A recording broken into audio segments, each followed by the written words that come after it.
우리 한번 따라합니다. 죽을 때까지 언약적 믿음을 잃지 맙시다. 언제까지? 요아스 왕이 40년을 통치합니다. 7세 왕이 돼서 40년 통치하고 죽었어요. 요아스 왕의 행적은 무슨 일을 했다가 아니고 제사장 여호야다의 생존시와 제사장 여호야다의 죽음 이후로 나뉩니다. 제사장 여호야다가 요아스를 7세 왕으로 세웠어요. 아달랴를 죽이고 그때는 선정을 베풀고 성전을 수리하고 성전 수리를 명령하고 성전 수리에 대한 헌금을 하게 하고 성전 수리 기사를 합니다. 그런데 제사장 여호야다가 죽고 나니까 우상 숭배하고 선지자 스가랴를 죽게 하고 그리고 죽음을 맞이합니다. 우리는 지금껏 경험해 보지 못했던 재앙을 체험하고 있습니다. 우리 조상들도 한 번도 경험하지 못했던 재앙을 매일매일 수많은 코로나 확진자들이 쏟아지고 사망자들이 나오고 있습니다. 이미 세계 경제는 마이너스 성장에 10년쯤 후퇴했다고 합니다. 제2차 세계대전 이후로 이렇게 끔찍한 경험이 처음이라고들 말을 합니다. 그리고 또 언제 끝날지 모르고 내년이나 후년 언제 다시 몰려올지 모른다는 공포감까지 있습니다. 기업이 줄도산하고 세계 경제가 후퇴함에 따라 모든 나라가 빗장을 걸어 잠그고 자국 이기주의의 경쟁에 돌입하고요. 나라 안에서도 사재기 등 이기적 형태가 만연하게 되고 있습니다. 성경에 예언된 대로 디모데후서에 뭐라 그랬죠? 3장에 너는 이것을 알라. 말세에 무슨 때가 온다? 고통하는 때가 온다. 왜요? 자기를 사랑하고 돈을 사랑하고. 지금 왜 세계가 이렇게 이기주의가 됐어요? 돈을 우상으로 섬겼던 대가를 혹독하게 치르고 있는 겁니다. 그러면서 뭐라 그래요? 돈을 사랑하며 자랑하며 교만하며 비방하며 부모를 거역하며 감사하지 아니하며 거룩하지 아니하며 무정하며 원통함을 풀지 아니하며 모함하며 절제하지 못하며 사나우며 선한 것을 좋아하지 아니하며 배신하며 조급하며 자만하며 쾌락을 사랑하기를 하나님 사랑하는 것보다 더하며. 지금 N번방 사건이 계속 시끄러워요. 근데 아까도 잠깐 TV를 보니까 피해 여성만 100명이 넘더라고요. 이게 지금 보통 일이 아니에요. 성착취된 노예로 살았던 사람이 100명이 넘는다. 그래서 거기 관계된 모든 사람을 다 처벌해야 된다. 그러니까 그런 얘기도 나와요. 아니 어떻게 호기심에 우연히 들어갔던 사람도 처벌해야 되냐. 근데 그 조직을 파헤쳐 보니까 우연히 호기심에 들어간 사람들이 없어요. 다 알고 비밀적으로 들어간 것 때문에 참 세상이 무서워요. 마지막 날에는 사랑이 식고 가족이 분열되며 교회가 무너지고 주인을 잃은 양들이 흩어진다 그랬습니다. 이럴 때일수록 어떻게 살아야 하나요? 오직 예수만이 그리스도다. 이 진리를 믿는 사람이 그리스도인입니다. 우리 어떻게 살면 돼요?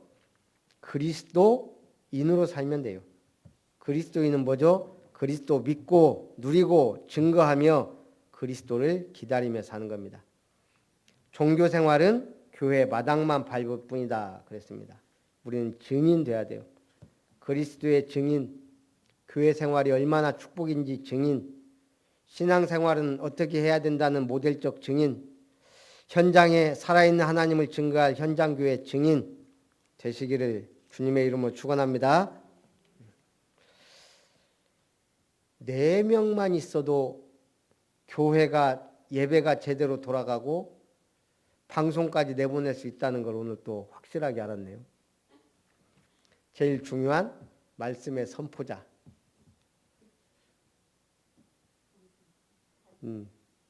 반주자 있어야 되잖아요. 대표기도, 방송. 아, 4명이면 예배는 돌아가는구나. 뭐 사인의 특공대인가?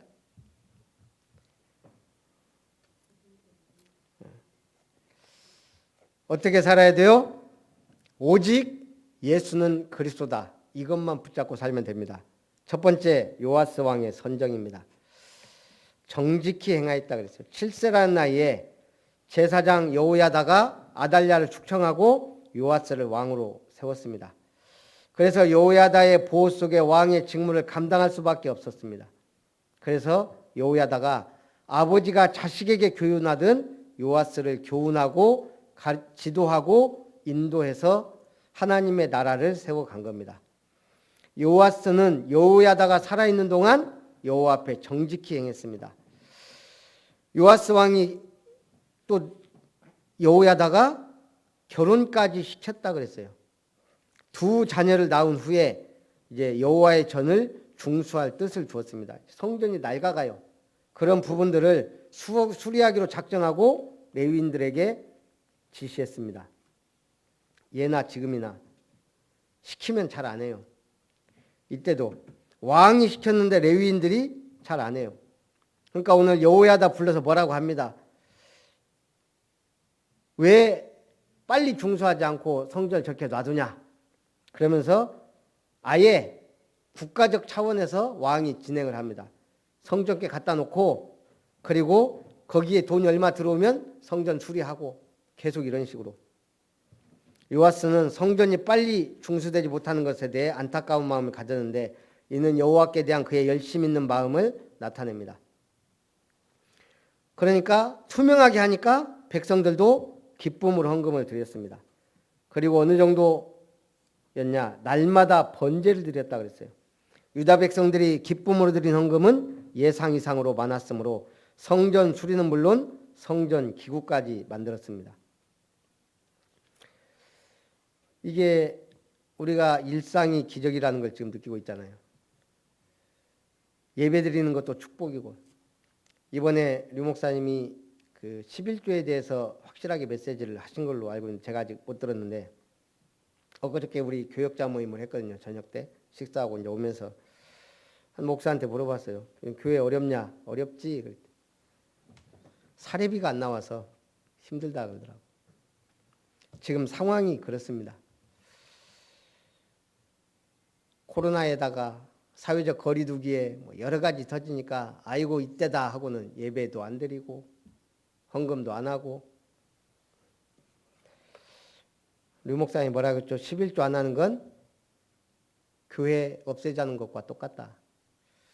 우리가 하나님의 말씀을 바르게 듣고 믿어야 돼요. 그리고 그걸 행하면 돼요.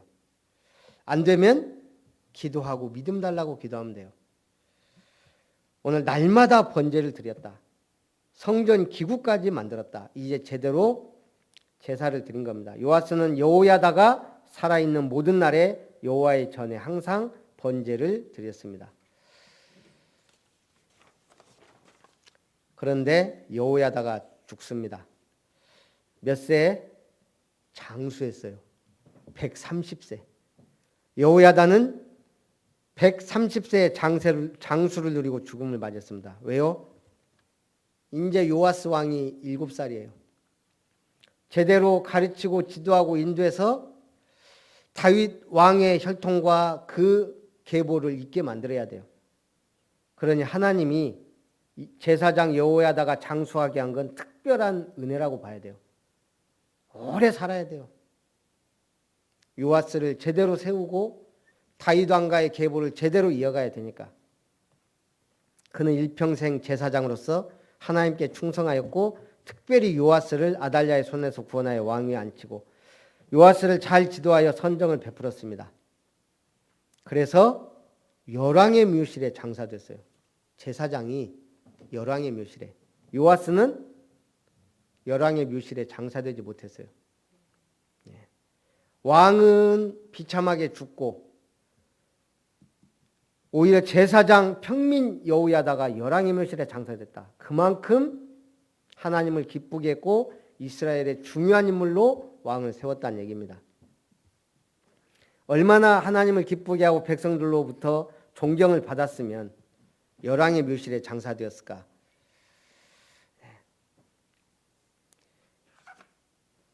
그래서 우리 개인이 하나님 앞에 바로 서면 이런 큰 은혜도 임합니다. 죽은 이후에도. 어느 아버지가 재산을 상속하는데 SC에 거주한 한 아버지가 사남매를 잘 키워 모두 대학을 졸업시키고 시집장가 다 보내고 이제 한시름 놓을 때쯤 됐는데 중병에 걸린 사실을 알게 됩니다. 하루는 자식과 며느리, 딸과 사위를 모두 불러 모았습니다. 내가 너희들 키우고 대학 보내고 시집장가 보내고 사업하느라 7억 정도 빚을 좀 졌다. 알다시피 내 건강이 안 좋고 이제 능력도 없으니 너희들이 얼마씩 좀 갚아달라. 종이 한 장씩 준 거예요. 여기다가 내가 얼마씩 갚을 수 있는지 적어라. 아버지 재산이 좀 있는 줄 알았던 자식들이 얼굴이 노래진 거예요. 형제 중 잘 살지 못하는 둘째 아들이 5천만 원을 적어댔습니다. 그러자 마지못해 자식들이 경매 가격 매기듯 큰아들이 2천만 원, 셋째가 눈치 보고 1,500만 원, 딸이 1천만 원을 적었습니다. 수개월 후 문병 한 번 없고 흔한 휴대폰 안부 전화 한 번 없는 자식들을 아버지가 다시 불러 모았습니다. 이번에는 며느리 사위는 오지 않고 사남매만 왔습니다. 내가 죽고 나면 너희들이 얼마 되지 않는 유산으로 싸움질하고 형제간 반목할까 봐 전 재산을 정리하고 공증까지 마쳤다. 지난번에 너희가 적어준 액수의 5배를 지금 주겠다. 이것으로 너희들에게 내가 줄 재산 상속은 끝이다. 장남 1억 원, 둘째 2억 5천만 원, 셋째 7,500만 원, 딸 5천만 원. 상속 적게 받은 자식들의 얼굴 안색이 사색이 됐습니다. 나머지는 내 치료비와 너희 엄마와 앞으로 살아갈 우리 대회 생활비다. 잘 알겠냐? 이거 S지방시에 게재된 실화라고 합니다. 아버지가 재산 좀 있는 줄 알았더니 빚만 있다고 생각하니까요. 죽게 됐는데 안부 전화 하나 없어요. 몇 달 동안. 하나님도 이와 같지 않을까? 우리 중심을 가지고 신앙생활하면 안 될래 안 될 수가 없어요. 아니 믿음 있지. 거기다가 언약 붙잡았지. 그냥 조용히 평안하게 예배 생활하면 되는데 예배 드리고 힘들면 기도하고 힘나면 기도하고 능력 생기면 전도하고 뭐가 어려워요? 너무너무 쉬운 게 신앙생활이에요. 신앙생활이 안 되니까 모든 게 안 되는 거예요. 오늘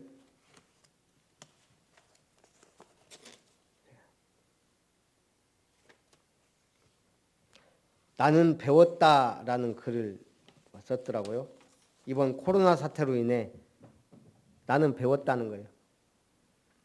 제가 좀 정리를 했어요. 이렇게 쭉 뺄 건 빼고. 나는 배웠다. 모든 시간은 정지되었다. 일상이 사라졌다. 만나야 할 사람을 만나지 못한다. 만나도 경계부터 해야 한다.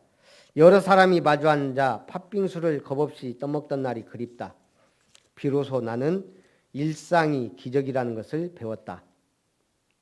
평상시 그냥 우리가 커피 먹고 학교 다니고 한 게 기적이었어요. 인제 알았죠. 우리는 그냥 개학하면 학교 가고 방학하면 쉬고 하는 게 기적인 줄 몰랐어요. 기적은 기적처럼 오지 않는다. 그래서 기도한다. 속히 일상의 기적과 함께 기적의 주인공으로 사는 일상을 달라고. 지금 와서 수요예배 드린다고 앉아있는 게 뭐라고요? 기적이라고요. 나는 배웠다.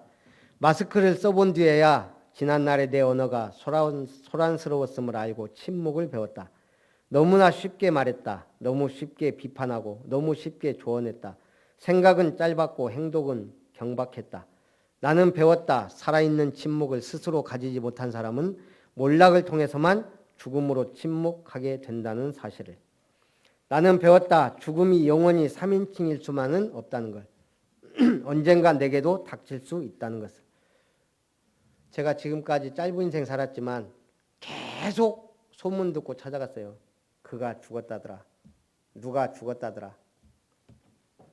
근데 이것도 우리도 언제 그렇게 될지 모른다는 거예요. 그래서 언제나 준비되어 있어야만 하는 것이 죽음이라는 것을 배웠다. 인간이 쌓은 천만의 조성도 바벨탑이 무너지는 한순간에 무너질 수 있다는 것을, 만물의 영장이라는 인간이 미생물의 침투에 너무도 쉽게 쓰러질 수 있는 존재인 것을 배웠다.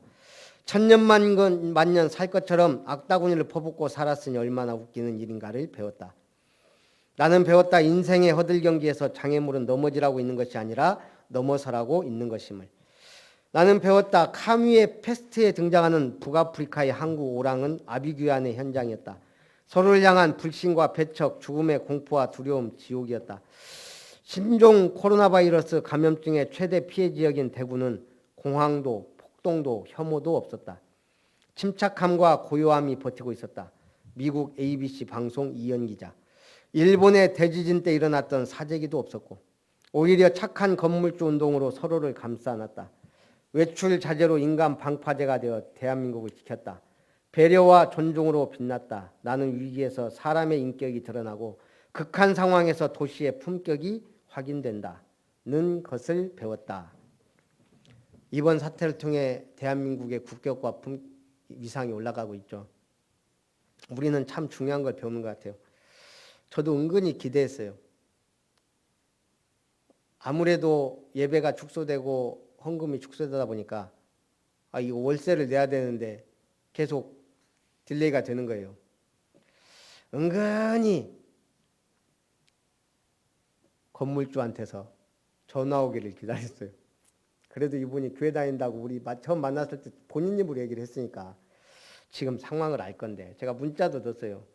우리 상황이 좀 그래서 좀 지연됨을 이해해 주시기 바랍니다. 네 하고 왔더라고. 제 불신앙이죠. 이번 주에 좀 나와야 되는데 제 생각보다 2배가 나왔어요. 하나님은 역시 우리 교회를 축복하셔요. 우리가 걱정을 안 할 수는 없어요. 근데 절대 불신앙은 하면 안 돼요. 굶어 죽어도 불신앙하면 안 돼요. 제가 어려서부터 왜 그렇게 하나님이 나를 가난하게 살게 했을까? 그걸 안 배웠다면 제 성격에 저는 돈 없으면 불신앙할지도 몰라요. 근데 이미 거지보다는 잘 살았지만 거지처럼 살았던 인생이 있기 때문에 돈이 없다는 것에 대한 큰 두려움은 없어요. 오히려 있으면 너무 많으면 타락할 것 같은 그런 불신앙은 조금 있어요. 오늘 우리는 배웁니다. 더 중요한 건 뭐예요? 체험하는 거예요. 이번 코로나 위기를 통해 큰 응답의 사람 되시기 바랍니다. 그리고 이제 요아스가 죽습니다. 제사장 여호야다가 살아있는 동안 너무너무 선정을 베풀고 잘했어요. 근데 여호야다가 죽자마자 타락하기 시작합니다. 왜요? 그가 누구의 말을 들어야 되냐? 방백들의 말을 들었기 때문에. 이 방백들이 누구예요? 계속 불신하던 왕 밑에 있던, 또 아달랴 밑에 있던 그런 잔재들이에요. 우리나라에 끊임없이 없어지지 않는 존재들이 있어요. 아니 오히려 잘 살아요. 친일파.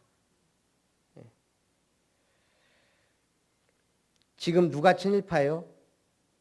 계속 일본은 위대하다 그러면서 우리나라는 안 된다. 아직 뭐 안 된다. 너무너무 우리나라 깎아내리는 그들이 친일파예요. 누가 사단파예요? 친사단파? 늘 불신앙하고 교회 무너뜨리는 게 친사단파예요. 나는 잘 믿는다고 했는데 오히려 열심히 하면서 교회를 무너뜨릴 수도 있어요. 오늘 여호야다가 죽자마자 요아스는 방백들의 말을 들었어요. 자기에게 찾아온 간사한 신하들의 아첨하는 말에 귀를 기울이기 시작합니다. 성경 그래서 뭐라 그랬어요? 복 있는 사람은 악인의 꾀를 쫓지 않는다. 죄인의 길에 서지 않는다. 오만한 자의 자리에 앉지 않는다 그랬어요. 여호야다의 종교개혁 이전으로 돌아가 버리고 말았어요. 돌아갈 때는 빨라요. 여호야다의 사후 다시 우상숭배의 죄에 빠진 유다 백성, 이 방백들이 뭐라 그래요? 예전에 우상숭배 합시다. 그러니까 이 힘없는 여호야다가, 요아스가 그럽시다 해버린 거예요. 그래서 결국 아세라 목상과 우상을 또 섬기기 시작합니다.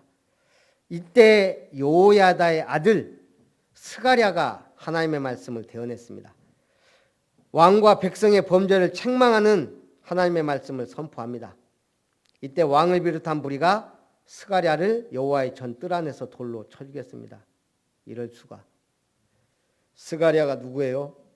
자기를 그 죽음 가운데서 건져내고 7세의 왕이 되게 하고, 그리고 그 나라를 든든히 세워가도록 지금까지 아버지처럼 도와준 여호야다가 죽으니까요.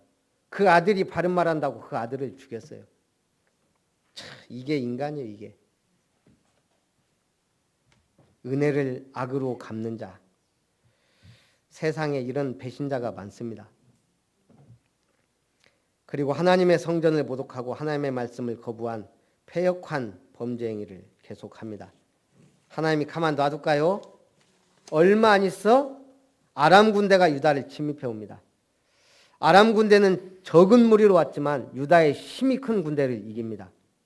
그리고 요아스가 이때 크게 부상을 당했는데 적군이 부상당한 요아스를 버리고 가자 그의 신복들이 그를 살해했습니다. 참. 그렇게 선정을 베풀더니 결국 스가랴를 죽인 죄로 말미암아 하나님이 심판한 겁니다. 영적 교훈입니다. 본장을 통해 우리는 영적 지도자가 얼마나 중요한지, 세상 지도자와의 관계성이 얼마나 중요한가 알게 합니다. 우리 가만히 보세요. 계속 얘기하지만 참새 한 마리가 땅에 떨어지는 것도 하나님의 허락 없이는 떨어지지 않아요. 코로나 사태가 급격히 확산되는 나라들, 많이 죽는 나라들과 또 그렇지 않은 나라들, 이게 막 무작위로 일어나는 것 같지만 그 안에는 하나님의 섭리와 하나님의 허락하심이 있었다는 얘기예요. 하나님은 오래 참습니다. 그러나 칼을 빼들면 무시무시한 재앙이 됩니다. 그래서 우리는 기도해야 돼요. 제사장 여호야다가 있을 때는 유다 왕국에 평화와 번영과 안정이 찾아왔습니다. 그런데 여호야가 죽고 세상 왕이 결국 영적인 지도자를 뿌리치고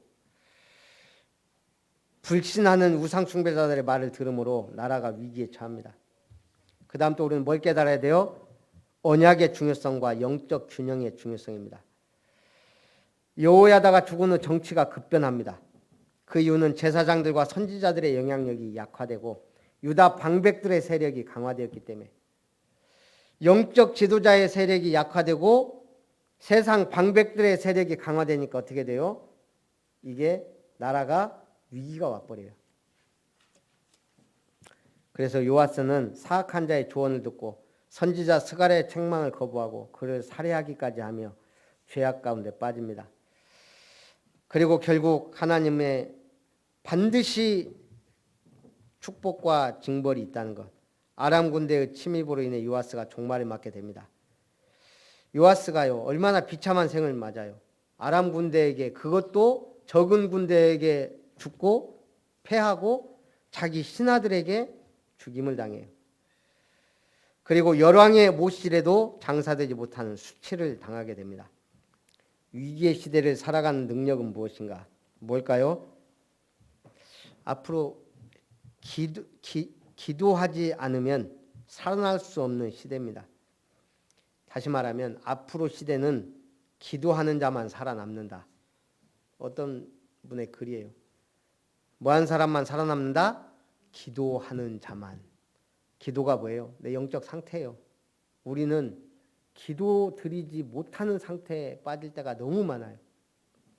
기도할 수 있다는 게 그게 하나님 은혜입니다. 앞으로 시대는 능력 있는 기도하는 자만 세상에서 승리하게 됩니다. 안 그러면 AI에 치이고 기계에 치이고 불신자에게 치이고 살아남을 수가 없어요. 기도하는 자는 살아남는데 능력 있는 기도하는 자가 세상에서 승리한 줄 믿습니다. 살아계신